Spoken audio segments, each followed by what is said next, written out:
It was supposed to be the happiest day of my life. But when the church doors exploded open and Brandon Miller, the city's most feared mafia boss, walked down that aisle and blocked my path, I knew my fairy tale was about to become a nightmare. The crowd froze. My groom went pale. And Brandon? He looked at me like he'd just watched me walk into my own grave.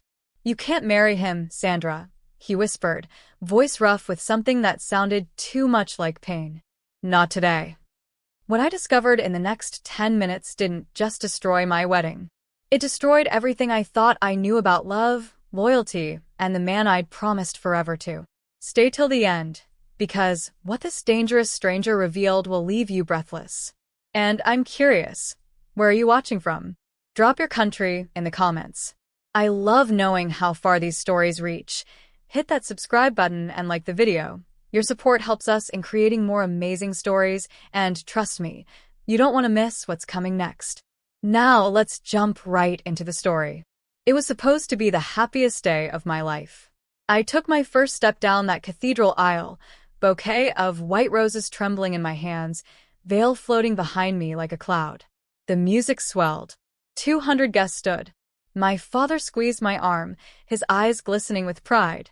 And at the end of that impossibly long aisle stood Daniel, my groom, my future, my forever. Everything was perfect. Then the doors exploded open. The sound echoed like a gunshot through the cathedral. Heads whipped around. Gasps rippled through the crowd. And a man in a black suit stalked in, his presence so commanding that the music actually stuttered to a stop. I froze mid-step, my heart lurching into my throat. Brandon Miller. The name alone sent whispers racing through the pews. The mafia boss. The man the newspapers called the devil in designer. Tattoos coiled up his neck like dark secrets, and his eyes, God, his eyes, cut straight through the crowd and landed on me. Only me. He didn't look at the priest. Didn't acknowledge the gasps or the way people were already pulling out their phones. He walked down that aisle like he owned it, like he owned the entire city, and stopped directly in my path. "Stop," he said, his voice low and rough. Almost pained. "You can't do this." My breath caught. Behind me, my father stepped forward. Who the hell? But Brandon didn't move. Didn't even blink. His jaw was clenched, his hands slightly trembling at his sides, and there was something in his expression that looked too much like regret. "Sandra Elaine Hulley," he said my full name slowly, deliberately, and ice flooded my veins. How did he know my middle name?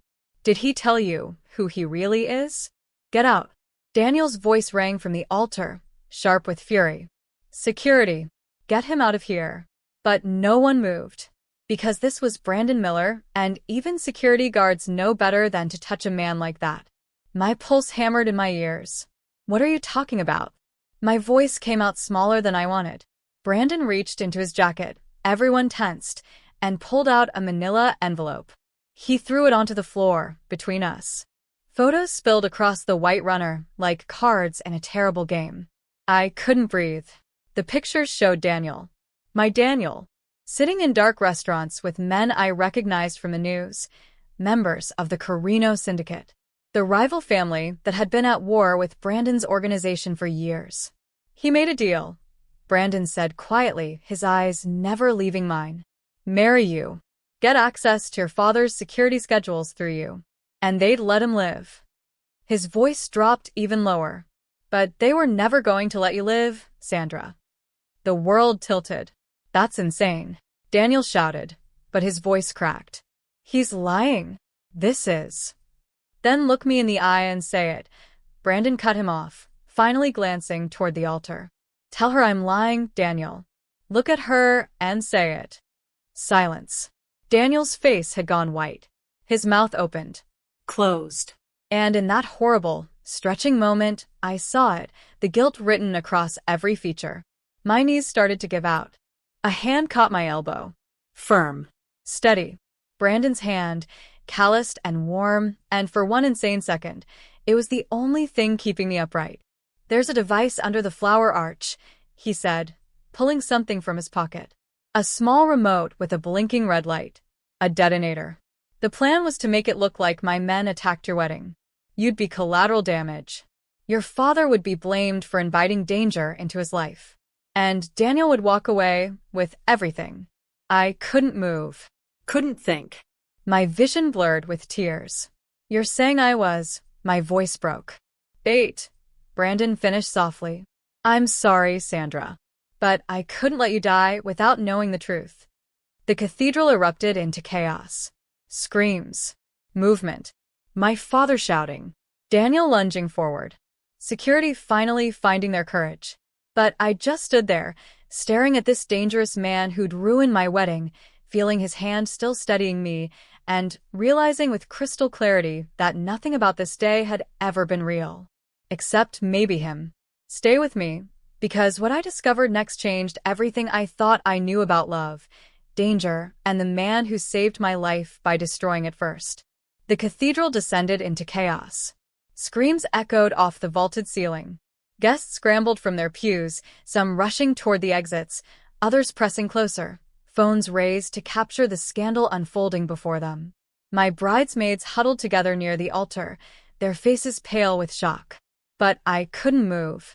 I stood frozen in the center of the aisle, Brandon Miller's hand still steadying my elbow, the scattered photographs at my feet like evidence of a crime I didn't know I'd been part of.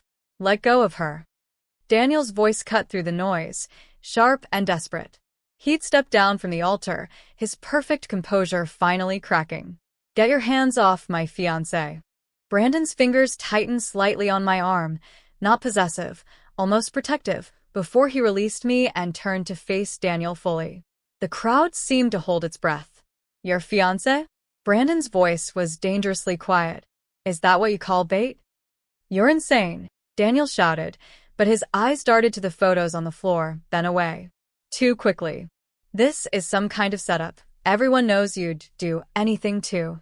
To what?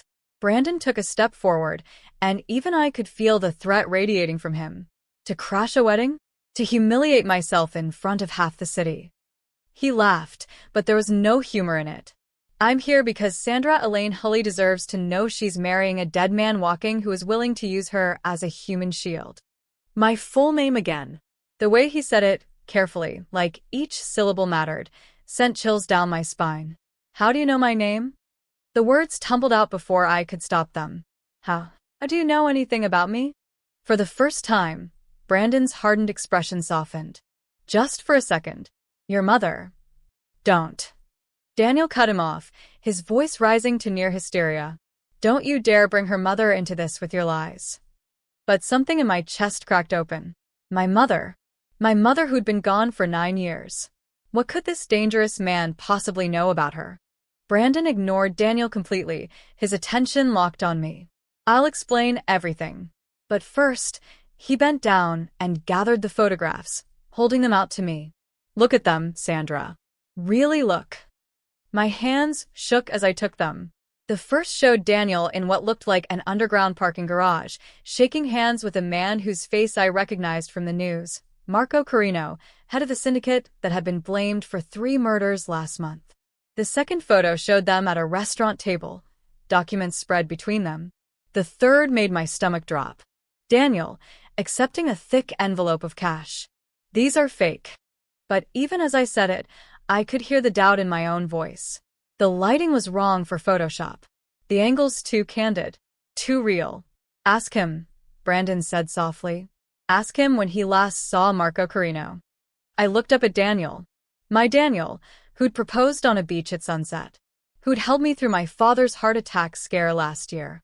Who'd promised me forever just 3 months ago.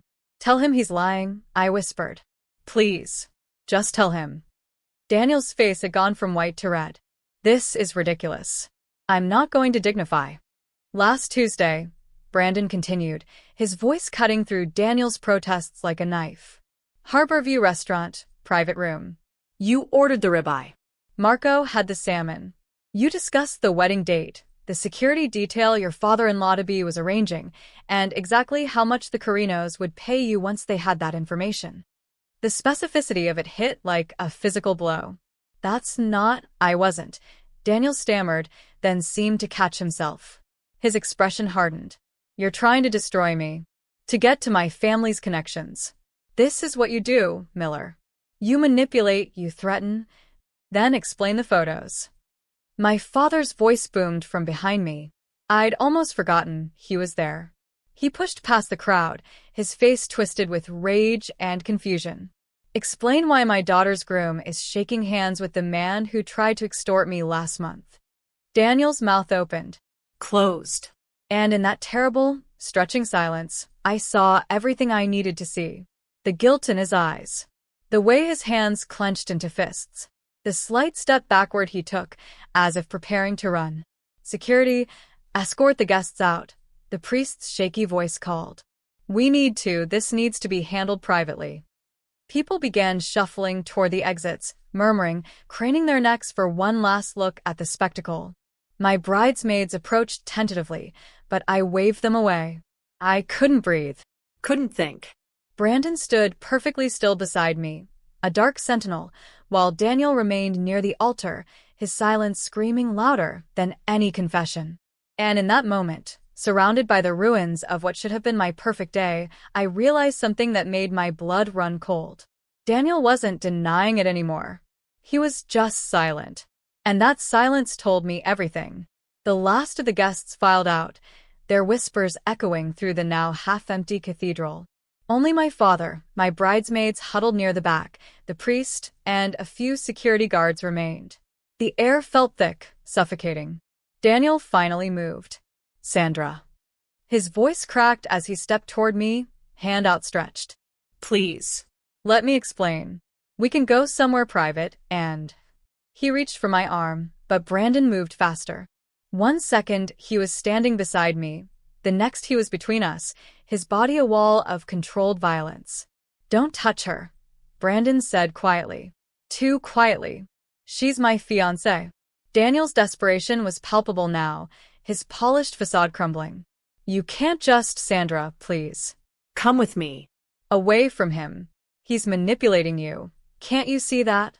I wanted to move. To say something.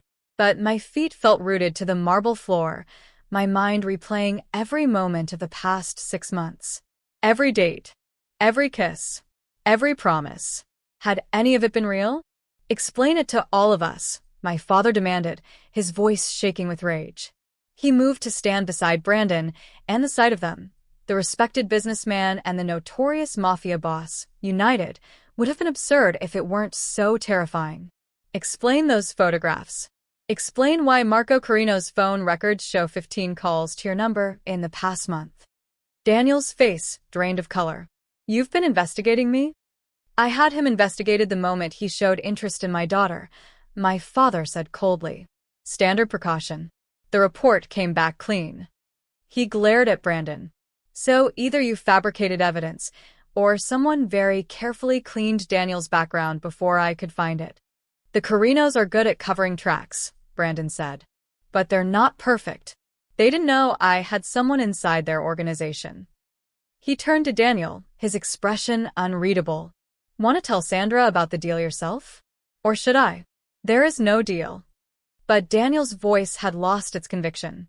6 weeks ago, Brandon continued, his tone almost conversational, as if he weren't destroying my entire world. You walked into a bar in the warehouse district. You were drunk, panicking, drowning in gambling debts you'd hidden from everyone, including Sandra. My breath caught. Gambling debts? Marco Carino found you there. Offered you a way out. All you had to do was get close to Sandra Hulley, marry her, and provide access to her father's private security schedules. The schedules that detail every protected location in the city, including mine. That's not... Daniel started, but Brandon pulled out his phone, tapped the screen, and a recording filled the cathedral. Daniel's voice, unmistakable. How much are we talking? Marco's gravelly response. Enough to clear your debts and set you up for life. The girl's not bad looking either. Might even enjoy the job. Daniel's laugh. Hollow. Cruel. When do I start? I felt like I'd been punched in the chest. The world tilted sideways. No, I whispered. No, that's not. Answer her, my father roared, stepping forward. Look at my daughter and tell her you love her, that this is all lies. But Daniel wouldn't meet my eyes. He stared at the floor, jaw clenched, hands trembling. "There's more," Brandon said softly. He walked toward the altar, his footsteps echoing in the silence. We all followed, drawn by some horrible fascination. He knelt beside the elaborate flower arch we'd spent weeks designing, white roses and peonies, fairy lights woven through like stars. His hand disappeared behind the arrangement, and when he pulled it back, he held a small black device. Red lights blinked in sequence. 1, 2, 3. The entire church seemed to stop breathing. "A detonator," Brandon said, standing slowly. "Military grade. Set to go off at exactly 3:47 p.m. He checked his watch. 18 minutes from now. Right about when you'd be saying your vows. Ice flooded my veins. What? The plan was elegant, Brandon continued, his voice hard. Blow the wedding. Kill Sandra, her father, and everyone here. Make it look like my organization attacked because of some imaginary slight. Start a war that would tear the city apart and leave the Carinos in control. He looked at me then, and I saw something in his eyes that terrified me more than the bomb. Pity. Daniel would have been conveniently late to his own wedding. Would have survived to play the grieving groom. The victim. You were bait, Sandra, my father said hoarsely. For both of us. The photographs slipped from my fingers, scattering across the floor. My vision blurred. The cathedral spun. I'm going to be sick, I managed to say, right before my legs gave out completely. Strong arms caught me before I hit the ground. Brandon's arms, solid and steady, pulling me against his chest. I could hear his heartbeat, rapid but controlled, could smell gunpowder and something dark and expensive. I've got you, he murmured against my hair. I've got you. And for one impossible moment, in the arms of the city's most dangerous man, I felt safer than I'd ever felt in Daniel's embrace. That realization broke something inside me. I buried my face in Brandon's jacket and finally let myself cry. The wail of sirens cut through the air before I could fully process what was happening. Someone had called the police. Through the stained glass windows, I could see flashing red and blue lights painting the cathedral walls in violent colors. My father was shouting orders to security. The priest had disappeared into a back room. My bridesmaids were crying, clutching each other near the entrance. And I was still in Brandon Miller's arms. I pulled away abruptly, wiping my face with shaking hands. My makeup was ruined, my veil askew, my perfect wedding dress suddenly feeling like a costume for a role I'd never auditioned for. Sandra, Daniel's voice made me flinch. I turned to look at him. Really look at him. The man I'd planned to spend my life with stood near the altar, his expensive suit suddenly seeming too big for him. He looked smaller somehow. Diminished. Why? The word came out broken. Just tell me why. He opened his mouth. Closed it. Then, finally, I was desperate. That's your explanation? My voice rose, echoing off the vaulted ceiling. You were desperate? You don't understand. He took a step forward, but Brandon shifted slightly, still positioned between us.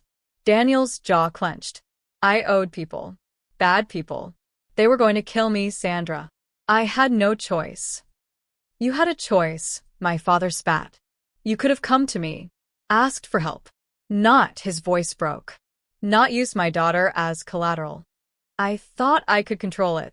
Daniel's composure shattered completely. I thought I could feed them useless information, pay off my debts, and we'd be fine. We'd be happy. I love you, Sandra. I really do. Don't. The word came out like a slap. Don't you dare say that to me. Brandon's voice cut through the tension, cold and factual. They were never going to let you live either, Daniel. You know that, right? Daniel's face went white. What? The Carinos don't leave loose ends. Brandon pulled out his phone, swiped through something, then held it up. Another recording. Marco Carino's voice, crystal clear. Once the bomb goes off and Miller's exposed, we eliminate the boy. Make it look like Miller's people got to him. Tie up all the threads. Daniel staggered backward, gripping the edge of a pew. No. No, they said. Marco promised. Marco Carino's promises are written in blood, Brandon said flatly. Your blood. You were a tool, Daniel. Nothing more. The moment you served your purpose, you'd be disposed of. The police were at the doors now, pounding, shouting. My father went to speak with them, his face grave. Through the chaos, I found myself staring at Brandon, questions exploding in my mind faster than I could form them into words. Why? I finally managed. Why would you risk this? Risk exposing yourself, walking into a church full of witnesses. My voice dropped. You're a wanted man. Half the police force has been trying to catch you for years. And you just walked in here. Brandon met my gaze, and for the first time, I saw past the hard exterior. Saw something raw and human underneath. Because I made a promise, he said quietly. To who? Before he could answer, Daniel lunged. Not at Brandon, at me. His hand closed around my wrist, yanking me toward him with desperate strength. You're coming with me, he hissed. We can still fix this. We can run, get away from all of this. Brandon moved like lightning. One moment Daniel had me. The next I was free, and Brandon had Daniel's arm twisted behind his back, forcing him to his knees. Touch her again, Brandon said, his voice barely above a whisper, but somehow more terrifying than if he'd shouted, and I'll forget I'm trying to be a better man. Police burst through the doors, guns drawn. Hands up. Everyone hands up. The cathedral erupted into controlled chaos. Officers surrounded us, shouting orders, but my father was already talking rapidly, explaining, gesturing to the detonator that still sat on the altar like a malevolent centerpiece. Brandon released Daniel, stepping back with his hands raised. Calm. Controlled. Like he'd done this 1,000 times. The device is live, he called to the officers. Bomb squad. Now. An officer I recognized, Detective Hayes, a friend of my father's, approached cautiously. He looked at the detonator, then at Brandon, then at me in my wedding dress, tear-stained and trembling. What the hell happened here? He breathed. He saved us, I said, surprising myself. Brandon Miller saved all of us. The detective's eyebrows shot up, but my father confirmed it with a grim nod. As they began evacuating the cathedral, as Daniel was handcuffed and read his rights, as bomb technicians in heavy gear rushed past us, I found myself standing beside Brandon near the doorway. You never answered my question, I said quietly, watching the organized chaos unfold. Why risk everything? Brandon looked at me, and in the fading afternoon light streaming through the stained glass, his eyes looked almost gentle. I couldn't let you die without knowing the truth, he said simply. Even if you hate me for ruining your wedding. Even if I never see you again after today. You deserve to know what he really was. Something shifted in my chest. Fear and gratitude and confusion tangling into something I couldn't name. I don't hate you, I whispered. The corner of his mouth lifted in something that wasn't quite a smile. Give it time. But as they led him away for questioning, as my father wrapped his arms around me, as my entire world lay in ruins around us, I realized something terrifying. The most dangerous man in the city had just become the only person I truly trusted. The late afternoon air hit me like a wall as we stepped out of the cathedral. More sirens were approaching from every direction, their wails overlapping into a symphony of chaos. News vans had already arrived, cameras pointed at the church steps like weapons. Reporters shouted questions that blurred together into meaningless noise. My father's security team formed a barrier around us, but I could barely process any of it.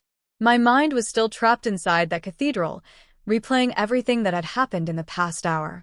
Brandon stood apart from the crowd, near a black SUV I hadn't noticed before. 2 men in dark suits flanked him, his people, clearly, but he waved them off when he saw me approaching. Sandra, wait.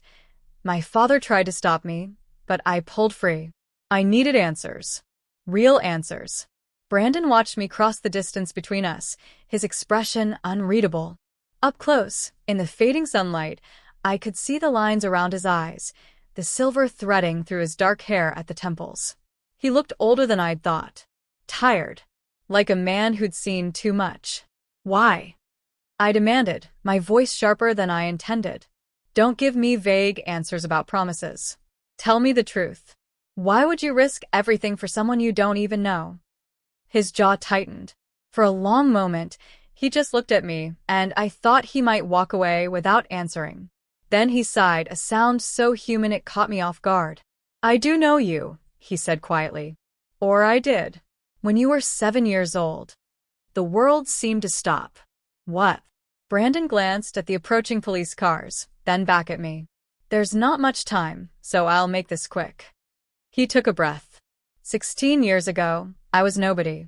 Just another stupid kid who thought he was tough enough to run with the wrong crowd. I got shot during a deal gone bad. 2 bullets to the chest. My so-called friends left me bleeding out in an alley behind St. Vincent's Hospital. My breath caught.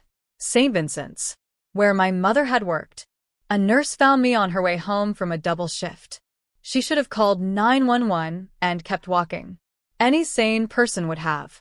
But instead, his voice grew rougher. She dragged me inside through a service entrance, patched me up in a supply room, and saved my life, without asking a single question. Tears were already burning my eyes. My mother. Catherine Hulley, Brandon confirmed, and the way he said her name, with such reverence, made my chest ache. She worked on me for 3 hours, kept me conscious, told me stories about her daughter to keep me talking, about how you'd lost your first tooth that week, how you wanted to be a veterinarian because you loved animals, how you'd drawn her a picture that she kept in her locker. A sob escaped before I could stop it. I remembered that picture. Crayon drawings of our family dog. When it was over, when I could breathe again, she looked me in the eye and said, "You're young enough to choose differently. Don't waste this second chance."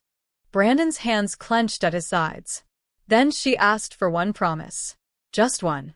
What promise? I whispered. If I ever made something of myself, if I ever had power or influence, and I saw her daughter in danger. He paused, his voice dropping. I'd do whatever it took to protect you, no matter the cost. The cathedral bells chose that moment to chime, marking an hour that should have been my wedding ceremony. The sound echoed across the courtyard like a funeral toll. I didn't even know your name, I said through tears. When my mother died, I went through all her things. Read every card, every note. I never saw anything about saving someone's life. She wouldn't have told anyone, Brandon said. What she did was illegal. Could have cost her license, her career. But she did it anyway because, his voice cracked slightly, because that's who she was. She saw someone dying and she chose compassion over rules. My knees felt weak. All this time, I'd thought I knew my mother. Knew every important moment of her life. But this secret kindness that had rippled forward through the years to save me on my wedding day, I'd never known about it. You knew my mother, I whispered, the words barely audible over the sirens and shouting.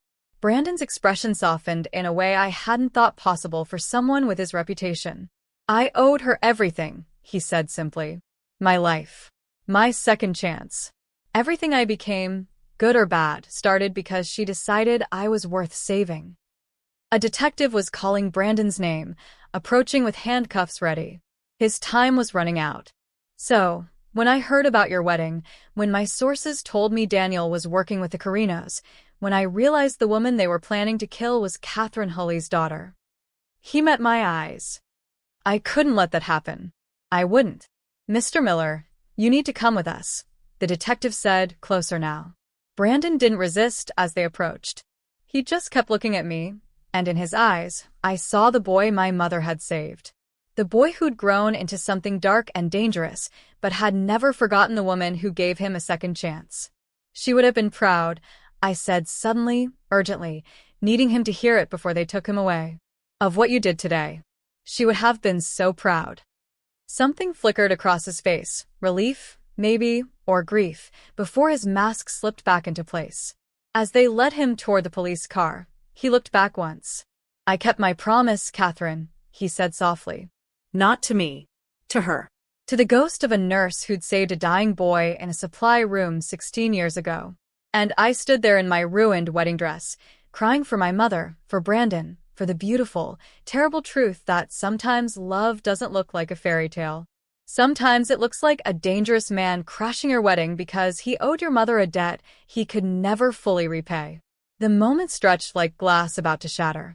Brandon held the detonator in his hand, red lights blinking in rhythmic warning.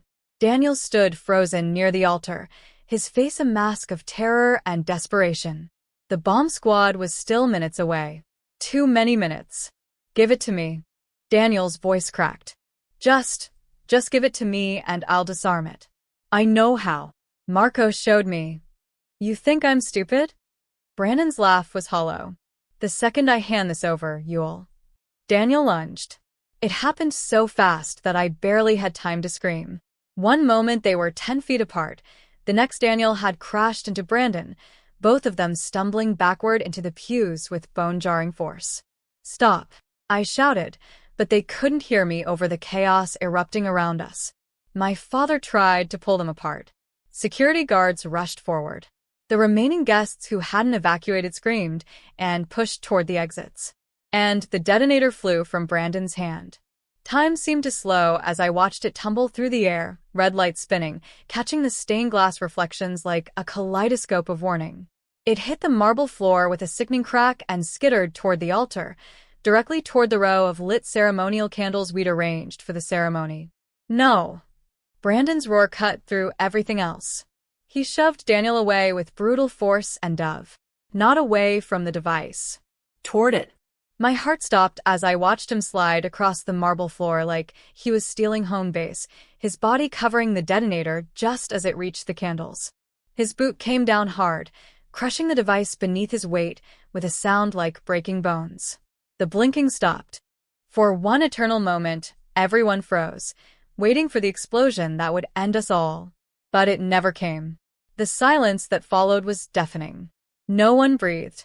No one moved. We just stood there, suspended between life and death, waiting to see which one would claim us.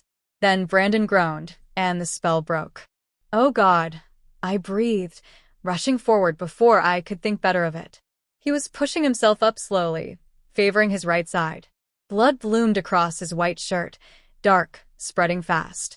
Glass shards from the shattered detonator casing glittered on the floor around him like deadly diamonds. Brandon... His name left my lips before I realized I'd said it. Not Mr. Miller. Just Brandon. He looked up at me, his face pale, jaw tight with pain. Did it go off? No, my father said hoarsely, kneeling beside him. You stopped it. You crazy son of a bitch, you actually stopped it. Brandon let out a shaky laugh that turned into a wince. Good. That's good. I dropped to my knees beside him, my wedding dress pooling around us like a white sea. Up close, I could see the damage. Glass embedded in his palm where he'd crushed the device. A deep gash across his forearm. Blood soaking through his jacket from where he'd hit the pews. You're hurt, I said stupidly, tears streaming down my face. You're bleeding. I've had worse. But his voice was strained, his breathing shallow. Why? The question burst from me like a sob. Why would you risk your life like that? You could have died. We all could have, but you just threw yourself at a bomb. His hand, the one that wasn't torn open, reached up and brushed a tear from my cheek. The gesture was so tender, so unexpected from a man like him, that it broke something inside me. Because she asked me to, he said quietly, and I knew he meant my mother. Because 16 years ago, someone saw me dying and decided I was worth saving. His eyes held mine. And because you deserve the truth, Sandra. About Daniel. About the danger you were in. You deserve to live a life that's real, not built on lies. More tears fell. I couldn't stop them. You don't even know me. I know enough. His thumb traced along my jaw, leaving a small smear of blood. I know you're Catherine's daughter. That's all I needed to know. The cathedral doors burst open again. Paramedics flooded in, their voices sharp and professional, calling out orders and medical jargon I couldn't follow. Sir, we need you to lie back. Ma'am, please step aside. But I couldn't move. I knelt there, holding Brandon's gaze, watching his eyes grow unfocused as shock began to set in. You saved us, I whispered. You saved everyone. His smile was faint, pained. Your mother saved me first. I was just returning the favor. Then his eyes rolled back and he collapsed, his head barely caught by a paramedic's quick hands. We need to move now, someone shouted. He's losing too much blood. They lifted him onto a stretcher, their movements efficient and urgent. I stood slowly, my legs shaking, my dress stained with his blood where I'd knelt beside him. My father's arm came around my shoulders, holding me up as we watched them while Brandon toward the ambulance. The lights, the sirens, the chaos, it all blurred together. But one thought cut through the fog with crystal clarity.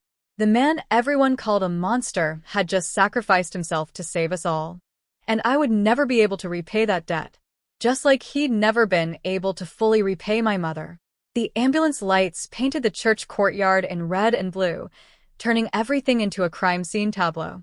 I stood wrapped in someone's jacket, a paramedic's, maybe, watching as Detective Hayes handcuffed Daniel against the side of a police cruiser. My groom. My almost husband.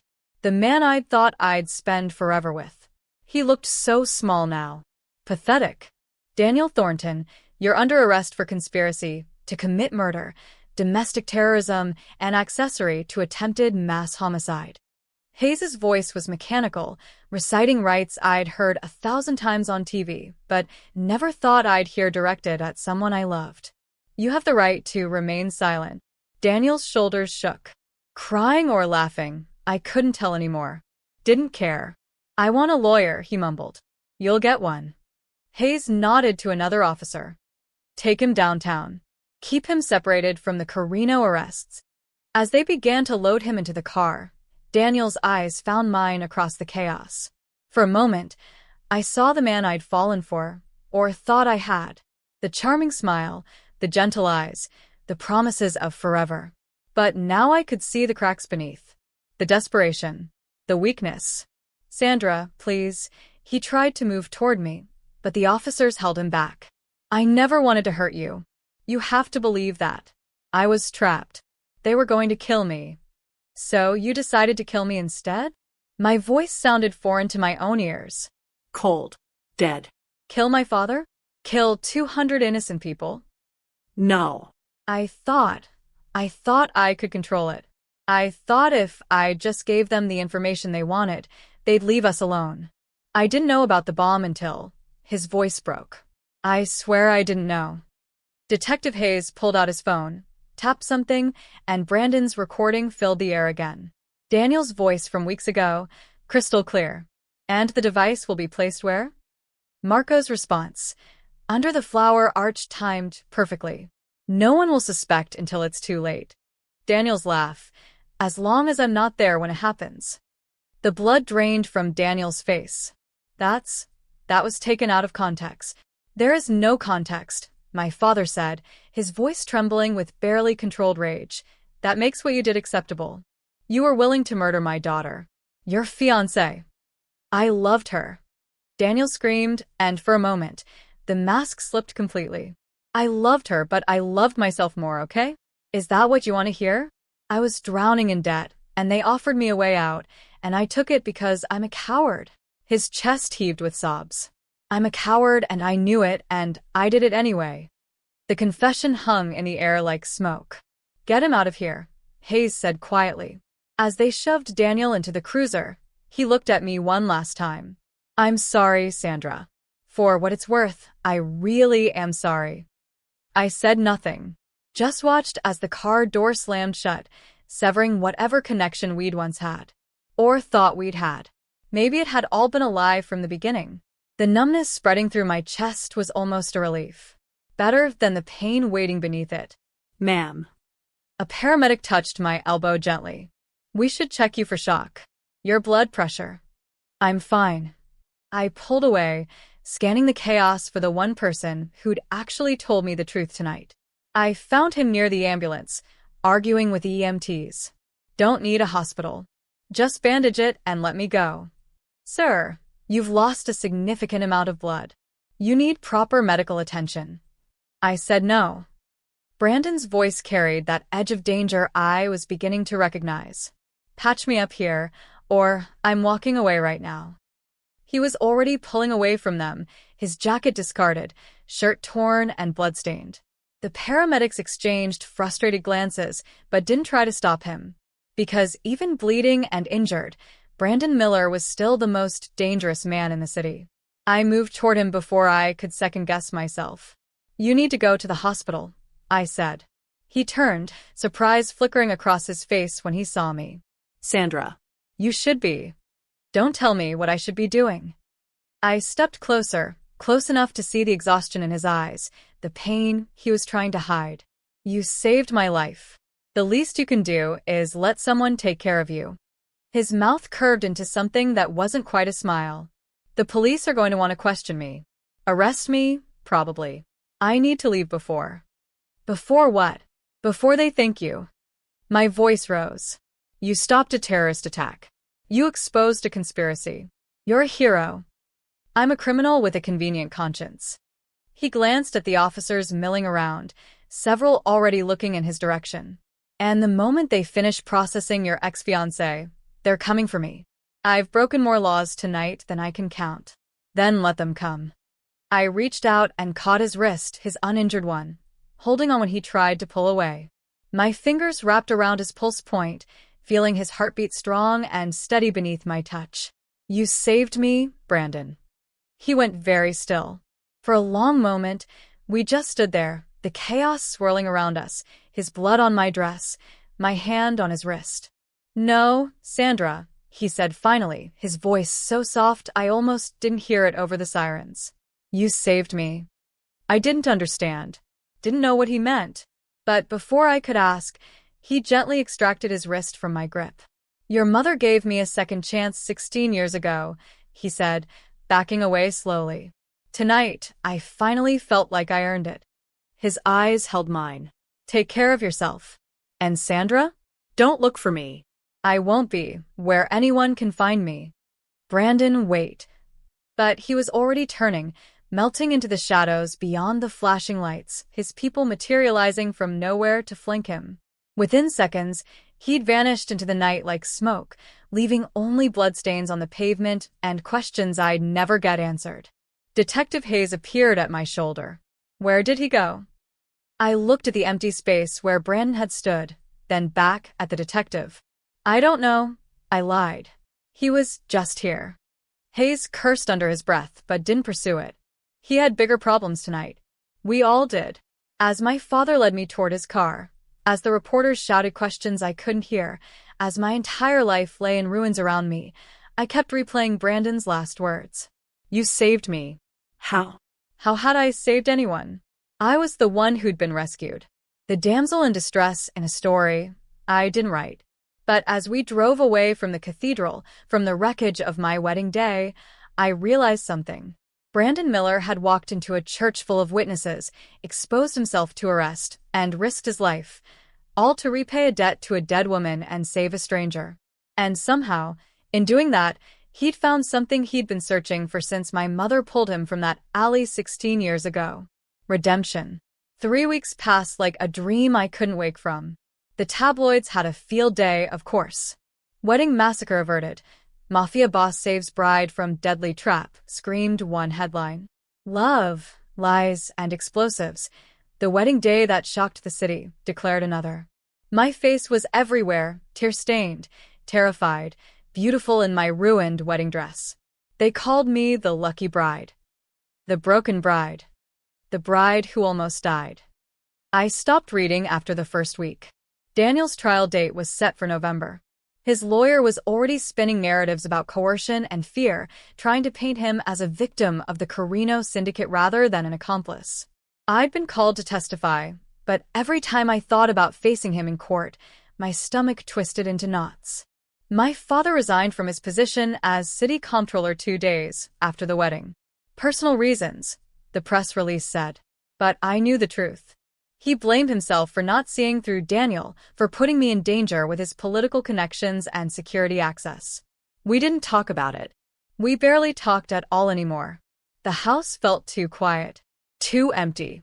Even though nothing had physically changed, everything felt different. Wrong. Like I was living in a museum of my former life. But worst of all was the absence. Brandon's absence.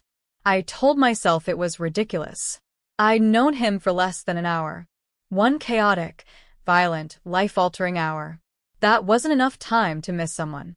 Wasn't enough time to feel this hollow ache in my chest every time I thought about him. Yet I did. At night, I dreamed of the cathedral. Of the moment he caught me when my legs gave out, his arms solid and steady around me.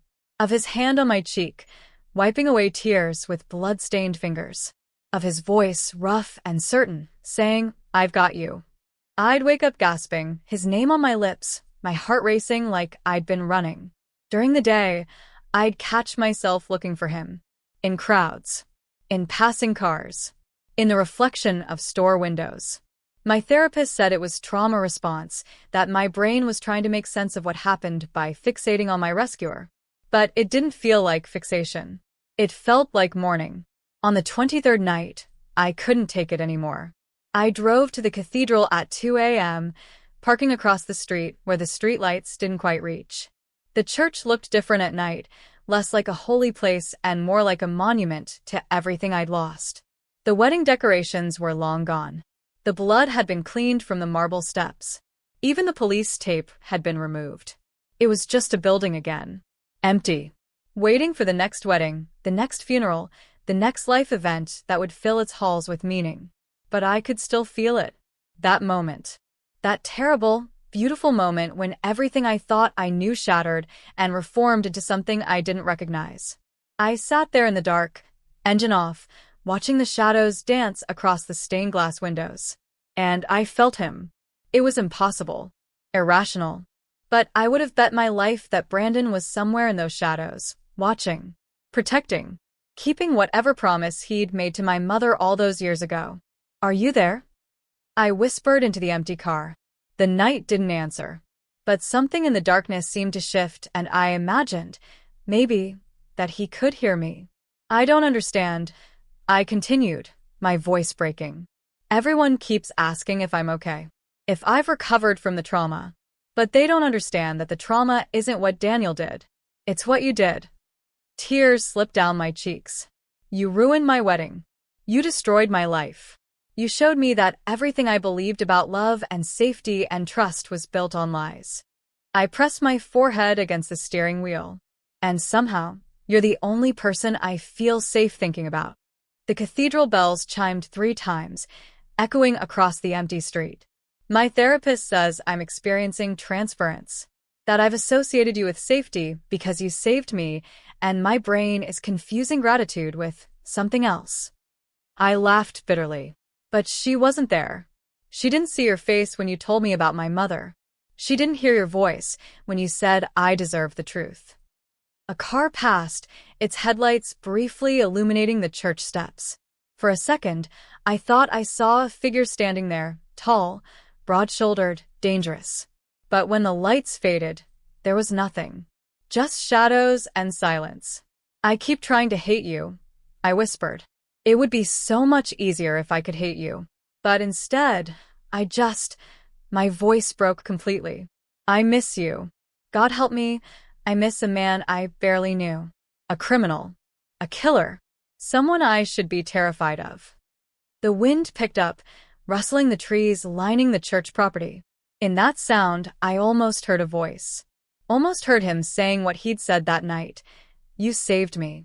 I sat up slowly, wiping my face with the back of my hand. Why do I miss the man who ruined my wedding?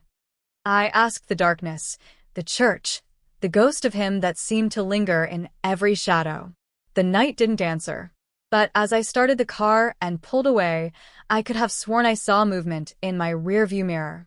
A figure stepping from the shadows, watching until my taillights disappeared around the corner. Keeping watch. Keeping his promise. Haunting me in the gentlest way possible. I drove home through empty streets, my heart aching with a loneliness I couldn't name. Because how do you mourn someone who isn't dead? How do you miss someone you never really had? How do you forget the man who saved your life by destroying it first? I didn't have answers. But as I lay in bed that night, staring at the ceiling, I realized something that terrified me more than the bomb ever did. I didn't want to forget him. I wanted to find him. And that desire, dangerous, irrational, impossible, was the only thing that made me feel alive anymore. The envelope was waiting for me on a Thursday morning. I almost missed it. Almost stepped right over the plain, white rectangle that had been slipped under my apartment door sometime during the night. No postage. No return address. Just my name written in dark, careful script across the front. Sandra. My hands trembled as I picked it up. I'd moved out of my father's house 2 weeks ago, needing space to breathe, to think, to exist without the weight of his guilt and my own confusion pressing down on me. Only 3 people knew this address: my father, my therapist, and the building's superintendent. I locked the door behind me and stood in the small entryway, turning the envelope over. The paper was expensive, heavy. The kind of stationery that spoke of old money and careful consideration. For a long moment, I just held it, my heart beating against my ribs like it was trying to escape. I knew who it was from. I don't know how I knew. Call it instinct. Call it wishful thinking. But the moment my fingers touched that envelope, I felt him, as surely as if Brandon Miller were standing right beside me. I tore it open with shaking hands. Inside was a single sheet of paper, the same expensive weight as the envelope. The handwriting was masculine, precise, each letter formed with deliberate care.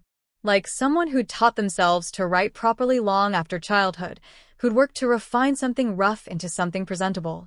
Sandra. I've written this letter 17 times. Crumpled up 16 versions and thrown them away because nothing I said felt adequate. Truth is, there are no adequate words for what I need to tell you. Your mother once gave me back my life. When I was 19, bleeding out in an alley, more dead than alive, she saw something in me worth saving. I've spent every day since trying to become the man she believed I could be. Some days I succeeded. Most days I failed. But then I walked into that cathedral and saw you standing there in your white dress, about to marry a man who'd sold your life for poker chips and cowardice. And when I stopped that wedding, when I told you the truth that destroyed everything you believed in, when I crushed that detonator under my boot, for the first time in 16 years, I felt like I'd finally done something Catherine Hulley would be proud of. You asked me why I risked everything for someone I didn't know. But I did know you, Sandra. I knew you from every story your mother told me while she stitched me back together. I knew you from the drawing she kept in her locker, the one with the crayon dog and the misspelled, "I love you, Mommy." I knew you from the promise I made to a dying woman who made me swear I'd look after her daughter if she ever needed it. But here's what I didn't know. I didn't know that saving you would feel like saving myself. Your mother gave me back my life. You gave me back my soul. I'm leaving the city. It's safer for both of us if I disappear. The Carinos have long memories, and anyone close to me becomes a target. You deserve a life without that shadow hanging over you. But I need you to know something. You are not broken. You are not a victim. You are Catherine Hulley's daughter, and that means you're made of steel wrapped in kindness. You'll heal from this.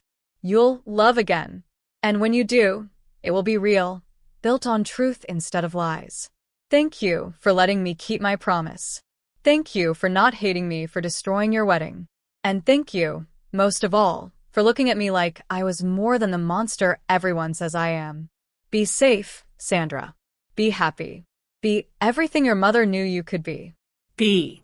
The paper slipped from my fingers as the first sob broke free. I slid down the wall, landing hard on the floor, my entire body shaking with the force of my crying. Great. Ugly sobs that tore through me like physical pain. He was alive. He was gone. And he'd left me with words that felt like goodbye and gratitude, and something else I couldn't name. Something that ached worse than any of the rest of it. I don't know how long I sat there, the letter crumpled in my fist, tears soaking into the expensive paper until the ink began to blur. The sun moved across my apartment floor, marking time I couldn't feel. When I finally stood, my legs were numb, my eyes swollen, my throat raw. But something had shifted inside me. Some knot of confusion and grief and longing had loosened just enough for me to breathe. Brandon Miller had saved my life. But more than that, he'd given me the truth. The painful, devastating, necessary truth that love, real love, doesn't hide behind pretty words and wedding vows. Real love shows up. Even when it's dangerous. Even when it costs everything. Even when it means walking away. That afternoon, I drove to the cathedral one last time. The sun was setting, painting the white stone in shades of gold and amber. I climbed the steps slowly, the letter tucked in my jacket pocket, Brandon's words already memorized. At the top, I turned and looked out over the city he'd left, the city I'd have to learn to live in without him. He was the man who stopped my wedding. I whispered into the fading light, my hand pressed against the pocket where his letter rested over my heart. The man who ruined everything I thought I wanted. The wind caught my hair, carrying the scent of rain and distant promises. But he was also the man who made me believe in love again. The kind that saves you, even if it breaks you first. The kind that tells you the truth even when lies would be easier. The kind that walks away because staying would put you in danger. I closed my eyes, feeling tears slip down my cheeks one more time. Thank you, I breathed. To Brandon. To my mother.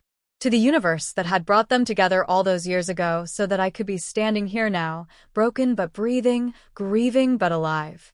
Thank you for keeping your promise. Somewhere in the city, I imagined Brandon heard me.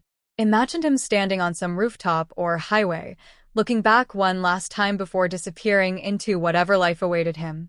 I hoped he found peace. I hoped he found redemption.